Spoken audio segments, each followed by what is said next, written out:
مل سکتی ہے۔ یہ شہر طاعات ہے، شہر عبادات ہے۔ شہر کا مطلب مہینہ ہے عربی میں۔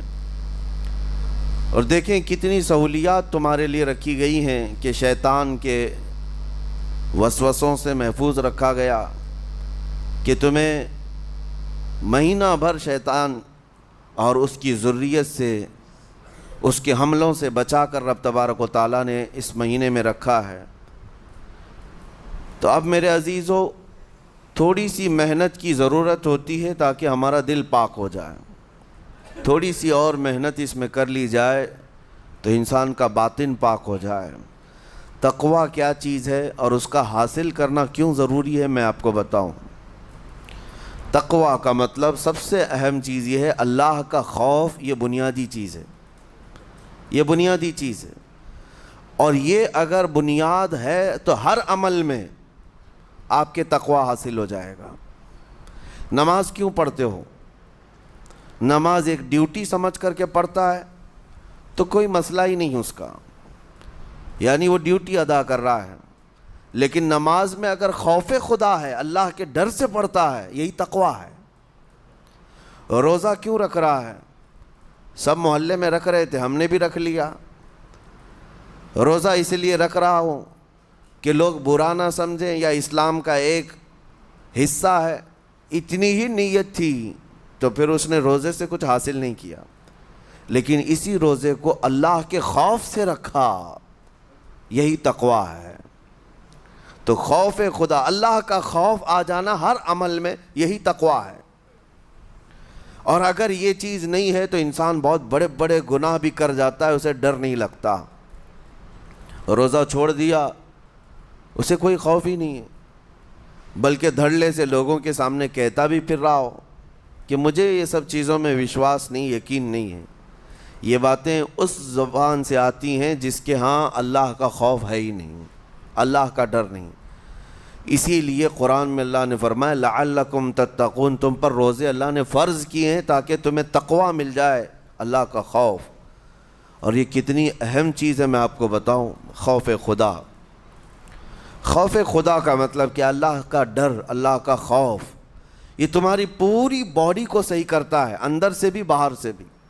خوف خدا، تم ہر قدم پر اگر یہ سوچتے ہو کہ میرا رب مجھے دیکھ رہا ہے، جیسے کہ آپ کو پتہ ہے حدیث پاک میں حضور صلی اللہ تعالیٰ علیہ وسلم سے پوچھا بھی گیا احسان کیا ہے، یعنی نیکی کس کو کہتے ہیں؟ حضور نے فرمایا تم نماز ایسی پڑھو یا عبادت ایسے کرو جیسے تم اللہ کو دیکھ رہے ہو۔ اور اگر یہ نہیں ہو سکتا تم سے تو اتنا احساس تو رہے کہ اللہ تمہیں دیکھ رہا ہے۔ تو ہر عمل میں تمہارے یہ سوچ آئے کہ مجھے میرا رب دیکھ رہا ہے، تمہارے قدم سنبھل جائیں گے۔ آج آپ مسجد میں بیٹھے ہیں، ادب سے بیٹھے ہیں، حالانکہ ایک آدھے گھنٹے کے بعد جسم کو پھیلنے کی حاجت ہونے لگتی ہے، تھوڑا پیر پھیلا لوں، پیٹھ کو ٹیک دے دوں، نہیں کرتے آپ، اس لیے کہ آپ کو احساس ہے کہ امام صاحب دیکھ رہے ہیں، مفتی صاحب دیکھ رہے ہیں، یا پھر مجمع میں لوگ دیکھ رہے ہیں۔ تو یہاں پر ہمارے دیکھنے کے احساس سے آپ کے پیر نہیں پھیلتے ہیں، آپ پھیل کے نہیں بیٹھتے۔ تو ہم میاں نہ سزا دینے والے نہ جزا دینے والے ہیں۔ یہی احساس اگر اللہ کے دیکھنے کا ہو جائے کہ میرا رب مجھے دیکھ رہا ہے، تو پھر آپ کو کسی نگرانی کی ضرورت نہیں، کہیں کسی سی سی ٹی وی کی ضرورت نہیں۔ اللہ کا خوف اگر بندے کے دل میں آ جائے، وہ ہر لمحے، ہر گھڑی، ہر علاقے میں محفوظ رہتا ہے، اپنے آپ کو محفوظ رکھتا ہے۔ میرے عزیزو، 4 سال کی عمر ہے امام اہل سنت فاضل بریلوی رحمۃ اللہ علیہ، امام محمد رضا خان رحمۃ اللہ علیہ، 4 سال کی عمر میں روزہ رکھ لیا۔ گرمیوں کی شدت تھی، گھرانہ علمی گھرانہ ہے، باپ بھی بڑے عالم دین، دادا بھی بڑے عالم دین ہیں۔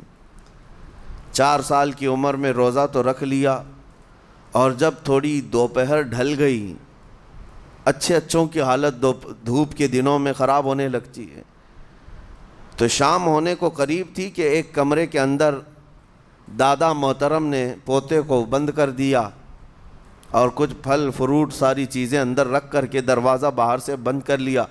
کہا بیٹا کھا لینا، میں کسی کو بتاؤں گا نہیں، کسی کو نہیں بولوں گا. 4 سال کی عمر ہے، تمہارا روزہ بھی رہے گا، کھا کر کے تھوڑا پیٹ ہلکا کر لینا.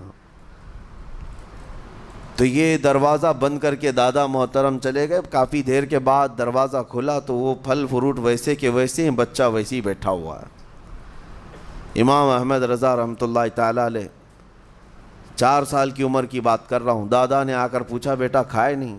دروازہ بند کر لیا تھا. تو 4 سال کی عمر میں مولانا امام احمد رضا کہنے لگے کھا تو لیتا لیکن ہر گھڑی میرا مولا تو دیکھ رہا ہے، جس کے لیے روزہ رکھا وہ تو دیکھ رہا ہے. یہ ہے تقویٰ، یہ ہے خوف خدا، کہ اگر یہ کسی کے دل میں بیٹھ جائے، اسے لوگوں کو دکھانے کی یا لوگوں کے اسے دیکھنے کی کوئی ضرورت ہی نہیں.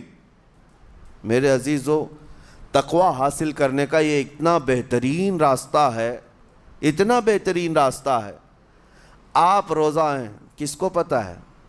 میں روزہ ہوں، کس کو پتہ ہے؟ یہ راز ہے میرے اور اللہ کے درمیان. آپ روزہ ہیں، یہ راز ہے آپ کے اور اللہ کے درمیان. بہت سارے موقع آپ کے پاس ہیں دن بھر میں، فجر سے لے کر عصر تک کئی مرتبہ وضو میں جانا پڑتا ہے. باضابطہ آپ کلی کر رہے ہیں، آدھا نگل جاتے، کس کو خبر ہے؟ یا کہیں چھپ کر کے کوئی ہلکی سی چیز چبا لیتے، کس کو خبر ہے؟ اس لیے کہ یہ اندرونی معاملہ ہے، راز ہے. آپ کھا رہے ہیں پی رہے ہیں یا نہیں کھا رہے ہیں نہیں پی رہے ہیں، یہ کوئی دوسرا نہیں کہہ سکتا. آپ کے اور آپ کے اللہ کے درمیان یہ راز ہے.